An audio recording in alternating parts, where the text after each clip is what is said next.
You know, you spend enough time around an old wagon in some of them old camps that I've been in, pretty desolate places, and you get visitors sometime, whether they be two-legged or four-legged. They sometimes pretty entertaining. I think the best bunch of maybe unwanted visitors at a time, I was on a ranch down there in North Texas, and they'd made a double-decker red velvet cake for supper that night, and them cowboys didn't eat it all, so I just turned a bean pot over it and put a rock on it, and that night I went over to teepee. I was the only one staying in camp down there, the rest of them at the bunkhouse, and went to sleep. Heard some kind of racket going on over at the wagon about 1:15, so here we go with the house shoes and the flashlight over in the dark, and I get to hearing things and finally catch a set of eyes up there on that old long wooden table, and there's two coons having a big thrashing fight on who's going to get to eat the last of the red velvet cake. I mean, there's cake scattered all over that table, all over the ground.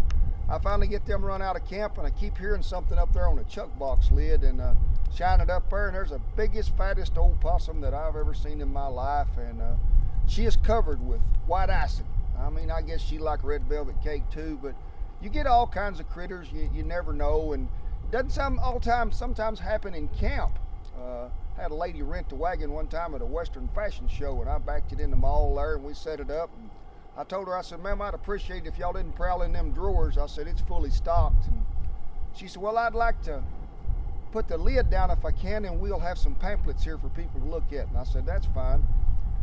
And I went up there to reach up there just to tell her not to mess with these drawers, and pulled it open a little, and there was a mouse jumped out of there and took off running across that mall floor, and she went screaming and hollering. And she said, you're charging me $500 a day for this? And I said, no, ma'am, I'm putting a mouse in there for free. But we've had a lot of two-legged critters too that have come in. You know, there's good people everywhere in the world, and there's some that you didn't know where they come from. And I was on a ranch in eastern Oklahoma one time and had somebody just walk up out of the blue, never knew who he was.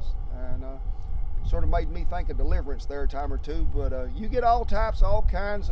We welcome them all most of the time.